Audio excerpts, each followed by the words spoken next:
The Steam Deck OLED in 2025 is starting to be more and more interesting as the days go by, as it's starting to get a little bit older, but also there's much more competition that is already here and some is just across the horizon. It starts to feel that there is more and more AAA games that the Steam Deck just can't handle anymore. And with Nintendo Switch 2 coming out in just a couple of weeks, it is gonna get interesting. For those that don't know, I recently got into the Steam Deck ecosystem. I got into the Steam Deck and I got into Steam in general.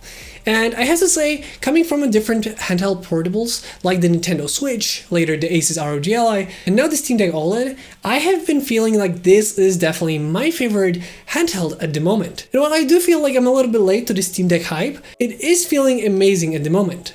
But I do play to its strengths and not its weaknesses. For those looking if it's worth to get in 2025, I feel it's going to be very dependent on what you want from the Steam Deck, what you are expecting from it, and if your expectations are what this is actually made for, or are you looking for something else. Because looking at the positives, first off, while it is a little bit bigger than something like the Nintendo Switch or the Asus ROG Ally, but compared to the Asus ROG Ally, it's just slightly bigger, but it's much more comfortable than the two other consoles that I mentioned.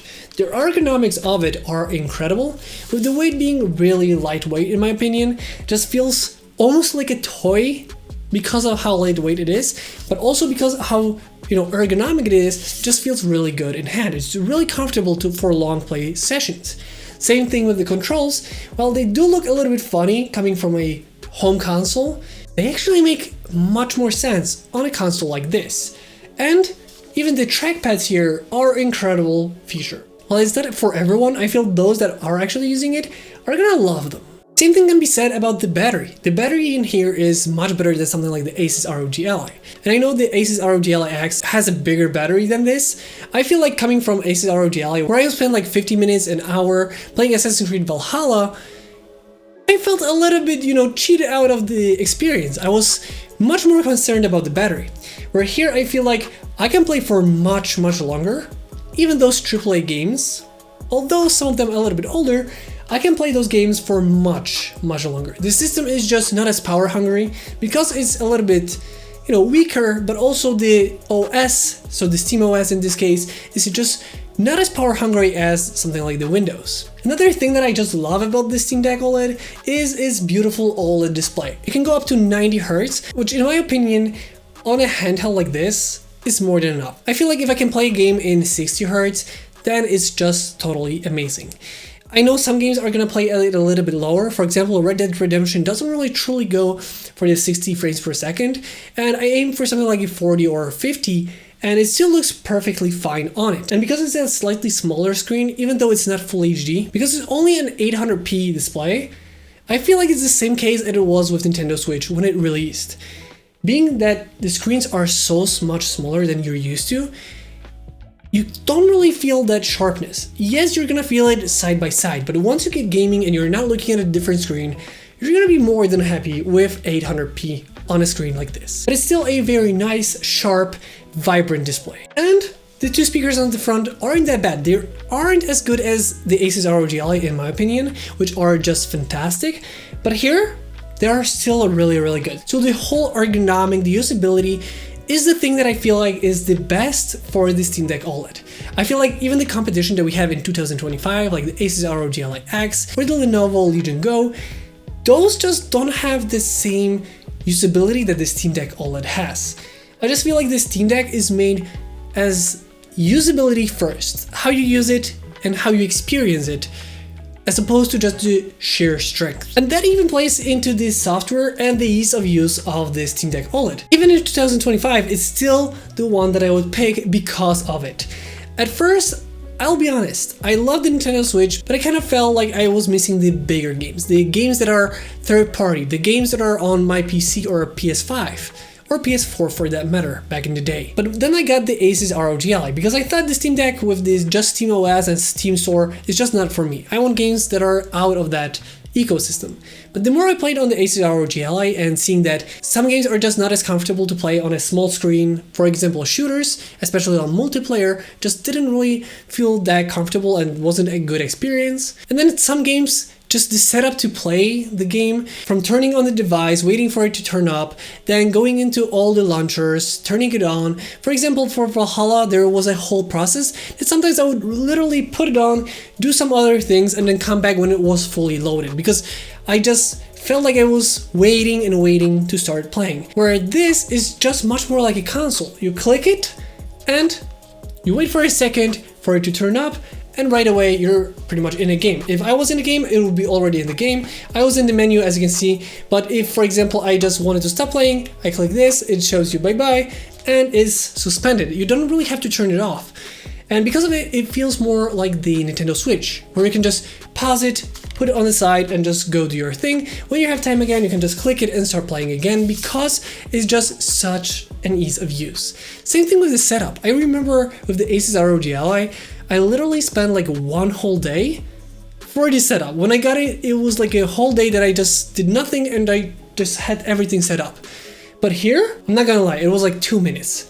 Literally, I turned it on, it showed me a QR code or the Steam login page.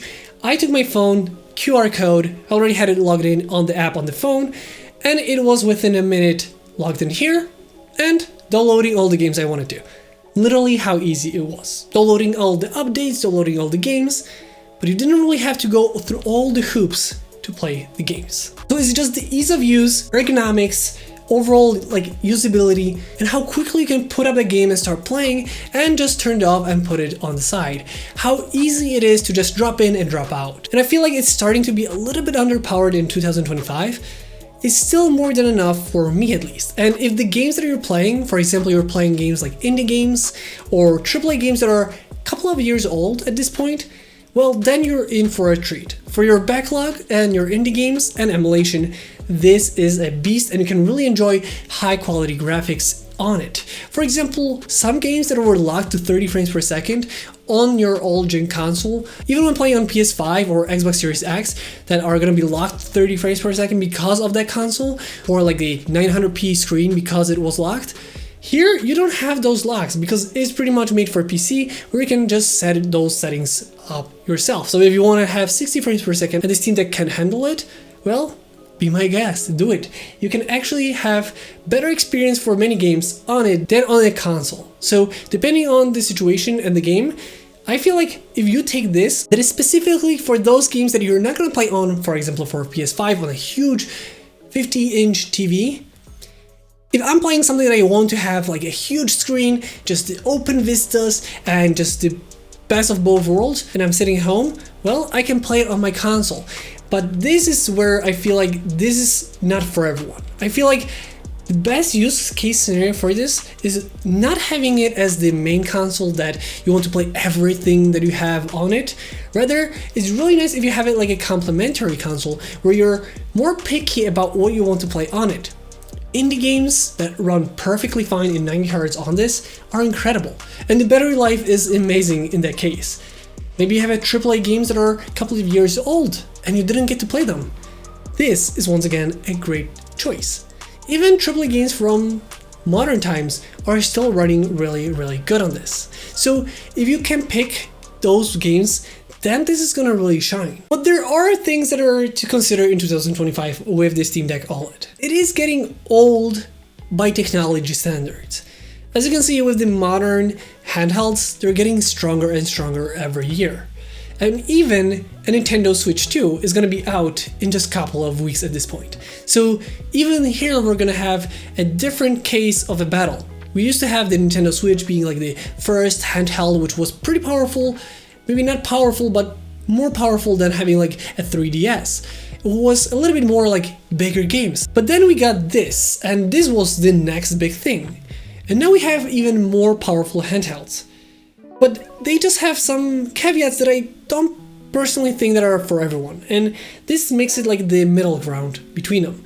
But with Nintendo Switch 2 coming out just in a couple of weeks, this makes it a little bit more confusing for some, because you might want to wait and see how the Nintendo Switch 2 performs and how the games there perform. Because there are some games like Cyberpunk 2077 that is going to be actually on the Nintendo Switch 2. And I cannot wait to test it out, how it performs on this versus the Nintendo Switch 2. Something we would never think would be on Nintendo Switch 1. And knowing how low powered it is compared to something like the Steam Deck. And I'm really curious how it's gonna shake up the competition in the coming months, because I'm really curious how it's gonna stack up to the Steam Deck once it's out. And also in 2025, the competition is starting to be more and more heated, because not only the other companies are starting to pump out next generation of their consoles, because their business model is different than Steam, meaning that the Steam Deck is going to be facing even stronger consoles or handheld PCs for that matter. So not only the Nintendo Switch is going to get better, but also the handheld PCs are going to get better with every year, every month when they release. So it's going to feel like it's getting behind slightly more and more. And from what we know, the SteamOS is also coming to different handheld PCs. So for example, you can use the SteamOS on your Asus ROG Ally. And then it's going to be a much different battle, because now we have a handheld that could potentially outperform the Steam Deck. Well, the Asus ROG Ally X, for example, has a bigger battery, has a screen that can perform up to 120 frames per second, and now can be used with the SteamOS. And because it's also a stronger chipset, those games could be performing better. And then it's going to be a question if the Steam Deck OLED is still worth it. For now, it does feel like it's the best of like the handheld ease of use, pick it up and play, but that could change pretty soon with the SteamOS going for different handhelds. And I'm just curious, as this was one of the best selling features of the Steam Deck OLED. And I do feel like maybe they're changing their business decisions. Maybe they want to capitalize on different hardware and not actually make the hardware themselves. And one thing that is just not for everyone on the Steam Deck, which has been ever since the Steam Deck actually came to be, is the SteamOS is limited to the Steam shop. Essentially, you're limiting yourself to playing the games that are only on the Steam store. For me, this was the main factor why I didn't really consider this at all at the beginning. But with time, I thought, you know what, I'm still playing mostly Steam games, because on the Asus ROG Ally, I would play games that are from Steam when I was on the plane because of the way they work offline. So why not just get something that has better battery, nice OLED screen, and just performs better because of the longer battery on adventure. So that was my choice. But like I said, for many, this could be something that they have plenty of games on different platforms that they cannot use on this. There is one thing, you can actually have the Epic Store games on this, and I also have it. So you can actually have the games from Steam library and from the Epic Store. And that is pretty simple. I did it in a couple of minutes. You just have to install the Heroic Launcher, and you can add all of those games into the SteamOS. From there, you can play it on the SteamOS with no problem. So you can have from two different libraries. But still, many of the online games cannot be played, and from different launchers if you need to go for a different launcher to play a game. So in 2025, for some, it's still gonna be the best. I'm sure many are gonna say this is the best console. For many, maybe it's not the best one anymore, and for some I would actually say to wait a little bit and see what the competition has, what the Nintendo Switch 2 has, what the next generation of different handheld PCs based on the Windows are, and also how the SteamOS works on them. Maybe there is going to be something better in the future. At the moment, if you're really looking for the Steam Deck OLED and it just checks all of the boxes that you have for a handheld PC, handheld gaming console, this is definitely the one I would go for. I just feel like for many it's still gonna be the best choice at the moment. I feel like it has a couple of years still in it. As you can see with Nintendo Switch 1, which was definitely underpowered for today's standards, is still going strong in 2025. But there is more competition and just overall more turmoil around the Steam Deck and all the other handhelds. With that being said, if you have any more questions about the Steam Deck OLED, let me know in the comment section down below. And let me know what are your thoughts about the Steam Deck OLED in 2025. That being said, I hope you guys enjoyed this video. If you did, don't forget to like, comment, and subscribe. I hope you guys enjoyed this video once again, and I'll see you next time.